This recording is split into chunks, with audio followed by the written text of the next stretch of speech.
নমস্কার। আজকের ভিডিওতে আমি দেখাবো আপনারা যদি আধার কার্ড এখনো হাতে পেয়ে না থাকেন, মানে ধরুন আধার এনরোলমেন্ট করেছেন বা কারেকশন করেছেন, আপনার কাছে মেসেজ চলে এসছে যে আপনার কার্ড হয়ে গেছে, কিন্তু বাই পোস্টে এখনো আপনি কার্ড হয়তো হাতে পাননি। সেক্ষেত্রে আপনি অনলাইনে সেটিকে কিভাবে ডাউনলোড করবেন, বড় আকারেও করতে পারেন, ছোট আকারেও করতে পারেন, এবং সেটিকে কিভাবে ল্যামিনেশন করবেন, টোটাল প্রসেসটা কিন্তু আজকে আমি দেখাবো। আধার কার্ড ডাউনলোড করার প্রসেস তো নিশ্চয়ই সবাই জানেন, সেই জন্য আধারের এই ওয়েবসাইটে চলে আসবেন।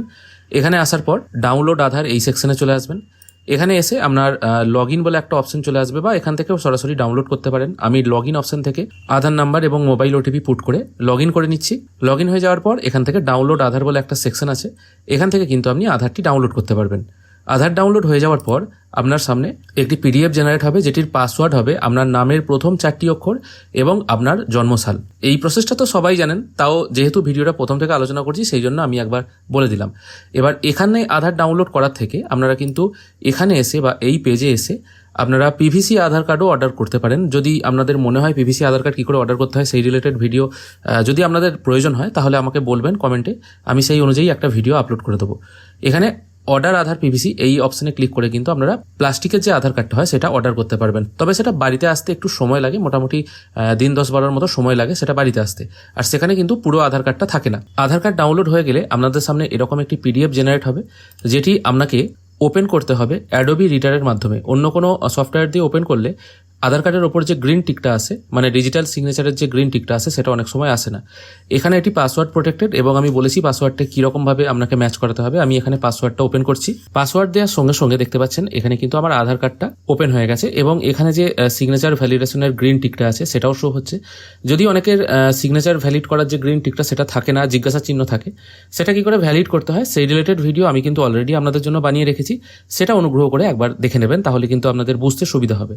এটা হলো বড় আধার কার্ড। এবার বড় আধার কার্ড অনেকের ক্যারি করতে অসুবিধা হয়, সেক্ষেত্রে আপনারা কিন্তু ছোট আধার কার্ডটাও ইউজ করতে পারেন।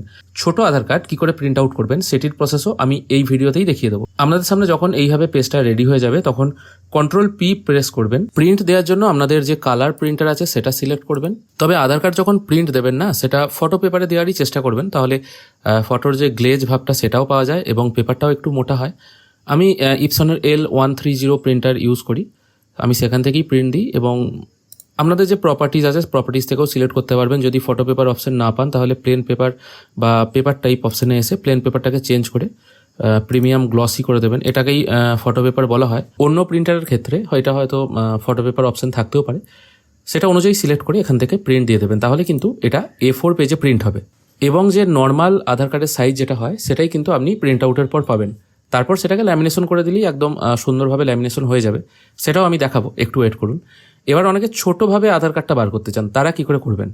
তাদের জন্য বিশেষ পন্থা অবলম্বন করতে হবে। এই পিডিএফটা আপনারা সরাসরি গুগল ক্রোম থেকে আনলক করে নিতে পারেন এবং তারপর পিডিএফটাকে জেপিইজিতে কনভার্ট করতে পারেন। অন্যথায় যদি আপনাদের মেশিনে অ্যাডোব ফটোশপ CS3 থাকে বা তার আপার ভার্সন থাকে, সরাসরি কিন্তু এখান থেকে এটাকে ওপেন করতে পারবেন। আমি এটাকে ড্র্যাগ অ্যান্ড ড্রপ করছি CS3-তে। দেখতে পাচ্ছেন এখানে একটা পাসওয়ার্ড চাওয়া হচ্ছে। এখানে আমি আধারের যে পাসওয়ার্ডটা আছে সেই পাসওয়ার্ডটা পুট করে দিচ্ছি, তারপর ওকে করছি। পাসওয়ার্ড দেওয়ার সঙ্গে সঙ্গে এরকম ভাবে পেজটা ওপেন হবে। অবশ্য বলে রাখা দরকার, এই ফটোশপে আপনারা কিন্তু যে কোনো পিডিএফ ডকুমেন্টকে সরাসরি ড্র্যাগ অ্যান্ড ড্রপ করে জেপিইজিতে কনভার্ট করতে পারেন।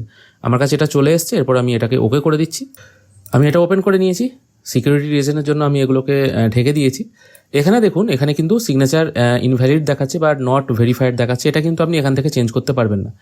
আমি এখান থেকে আপনারা কি করে ছোট আকারের আধার কার্ডটা রেডি করবেন সেটা আমি দেখাবো। সেই জন্য এই পেজটাকে আমি একটু ছোট করে নিচ্ছি। এবার ছোট আকারের আধার কার্ড করার জন্য আপনারা 4:6 বা 4 ইঞ্চি ইন্টু 6 ইঞ্চি যে ফটো পেপারটা হয় সেটা ইউজ করতে পারেন। বড় পেপারেও করতে পারেন। আমি এখান থেকে একটা 4:6 সাইজের পেজ নিয়ে নিচ্ছি। এই 4:6 করলে কি হয়, মানে আপনাদের পেপারটা নষ্টটা কম হবে আর কি। এটা হয়ে যাওয়ার পর এখান থেকে আপনাদের যে আধার কার্ডটা আছে সেই আধার কার্ডটা ক্রপ করে নিতে হবে। ক্রপের সাইজ দিয়ে দেবেন 3.4 ইঞ্চি ইন্টু 2.2 ইঞ্চি। আর রেজুলেশন যেটা আছে সেটা 300ই থাকবে। ওপরের দিকে খেয়াল করে দেখুন, 2.2 ইন্টু 3.4 রাখছি। আর এই ক্রপ টুলটা আপনাকে সিলেক্ট করতে হবে। এরপর আপনাকে এটাকে ক্রপ করে নিতে হবে। আমি ক্রপ করে নিচ্ছি। ওপরের অংশটা ক্রপ হলো। ক্রপ হয়ে যাওয়ার পর এটাকে আমি এখানে টেনে নিয়ে চলে এলাম।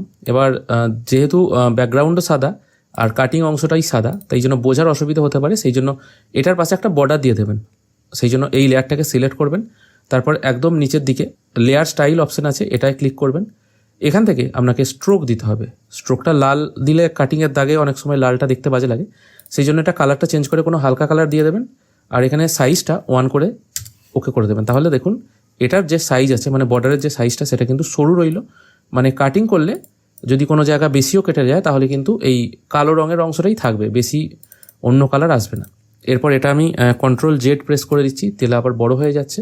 ঠিক একইভাবে পেছনের অংশটাও এখান থেকে কাটতে হবে। আমি ক্রপ টুল সিলেক্ট করছি, ঠিক একইভাবে আমি এই অংশটাও কেটে নিচ্ছি যতটুকু দরকার। কাটিং হয়ে গেলে এটাকেও ঠিক একইভাবে টেনে এনে 4/6 পেজটায় আমি সেট করছি।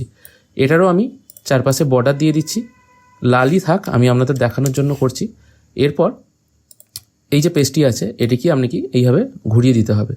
ঘুরিয়ে দিলে কি হবে, এবং ঘুরিয়ে দেওয়ার পর এখানে সেট করে দিন। ঘুরিয়ে দিলে যেটা সুবিধা হয়, এই 4/6 পেজটা প্রিন্ট আউট হয়ে যাওয়ার পর চারপাশের অংশটা কেটে দিলেই হবে, এবং মাঝখানটা যদি মুড়ে দেওয়া হয় তাহলেই দেখবেন পেজটা দুদিকটাই কিন্তু সমান হয়ে গেছে।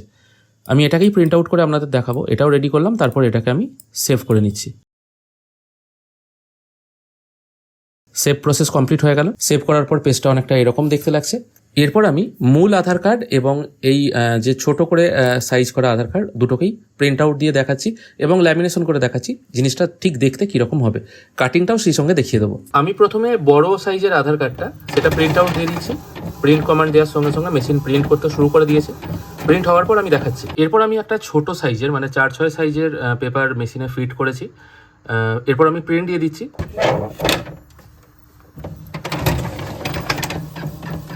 এটিও প্রিন্টিং করা শুরু করে দিয়েছে। এটা ছোট সাইজ, 4/6 সাইজ। আপনারা এই ছোট কার্ডগুলো এতেই প্রিন্ট করবেন, তাহলে কিন্তু আপনাদের অনেকটা পেপার যে নষ্ট হয় বড় কার্ড প্রিন্ট করলে সেটা কিন্তু হবে না। ছোট পেপারটা প্রিন্ট আউট হয়ে যাওয়ার পর এই যে চারপাশে বর্ডার রয়েছে, এই বর্ডার অনুযায়ী কিন্তু আপনাকে কেটে নিতে হবে।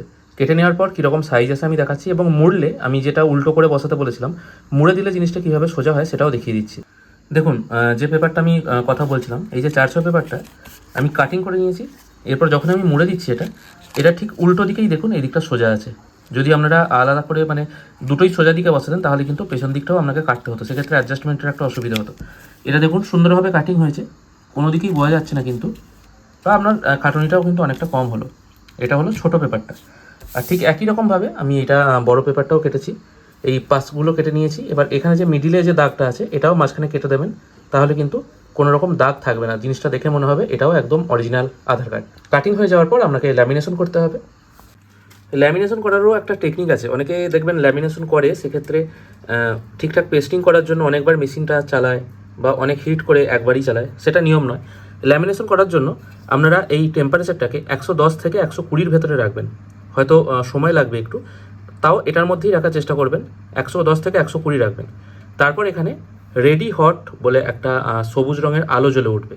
তারপর কিন্তু আপনারা প্রিন্ট দেবেন। আমি এটা দেখাচ্ছি, আমি 120তেই রাখছি, এখানে আলোটা জ্বলুক। তারপর আমি এটা একবারই ল্যামিনেশন করব, একবারই করব, তাহলেই দেখবেন খুব সুন্দরভাবে এটা ল্যামিনেটও হয়ে যাবে, এবং সবথেকে বড় কথা কোনো রকম বাবেলস আসবে না, এবং জিনিসটাও ফ্ল্যাট থাকবে, কাঁচের মতো পরিষ্কার হবে। দেখুন আমি 100 টেম্পারেচার রেখেছি, কিছুক্ষণের মধ্যেই হয়তো সবুজ আলো জ্বলে উঠবে। দেখুন আপনাদের সামনেই সবুজ আলো জ্বলে উঠলো। এরপর এটাকে আমি ল্যামিনেট করছি, দেখা যাক কীভাবে ল্যামিনেট হয়।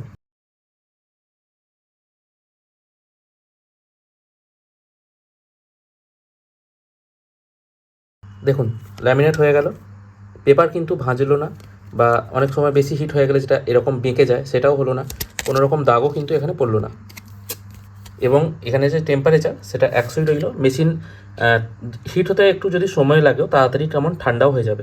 অনেকে কী করেন একবারে বেশি হিট করে দেন, যার তারপর এরকম করে মানে ম্যাটারটা ল্যামিনেশন মেশিনের মধ্যে আপনারা চাপান, সেক্ষেত্রে ম্যাটারটা অনেক সময় বেঁকে যায় বা ভাঁজ হয়ে যায়, সেটা দেখতে কিন্তু ভালো লাগে না, ভেতরে অনেক সময় বাবলস জমে যায়। সেটা করার চেষ্টা করবেন না। যদি একবারে না হয় তাহলে খুব বেশি হলে 2বার চালাবেন, কিন্তু কখনোই এরকম 160 বা 180 হিট দিয়ে কিন্তু পেপার চালাবেন না। দেখুন এটা কিন্তু আমি আরেকবার চালালাম। এইভাবেই কিন্তু আপনারা আধার কার্ড যদি বড় হয়, যে বড় আধার কার্ডটার জন্য আমি দেখুন এটা তো আমার পেপারটা নষ্ট হলো, যতই হোক আমরা একটা ক্ষুদ্র ব্যবসায়ী, তো এই পেপারটার দামটাও বেশি নয়, ইলেকট্রিকও খুব যে বেশি পড়লো তা নয়, তাও আপনাদের বোঝানোর কিন্তু সুবিধা হলো। এইভাবেই কিন্তু আপনারা যদি বড় আধার কার্ড হয়, বড় আধার কার্ড এইভাবে ল্যামিনেশন করবেন, ছোট আধার কার্ড এইভাবে ল্যামিনেশন করবেন, তাহলে কিন্তু খুব সহজেই আপনারা কাজটা করতে পারবেন। আধার কার্ড ডাউনলোড করা থেকে ল্যামিনেশন প্রক্রিয়া অবধি টোটাল ভিডিওটা দিলাম, আশা করি আপনাদের ভালো লাগবে। যারা নতুন সাইবার ক্যাফে বলেছেন তাদেরও নিশ্চয়ই ভিডিওটি দেখে কিছুটা হলেও উপকার হবে। ভিডিও দেখে কেমন লাগলো জানাবেন। যদি ভালো লেগে থাকে অবশ্যই একটি লাইক করবেন। আর ভিডিও দেখার জন্য অসংখ্য ধন্যবাদ। ভালো থাকবেন।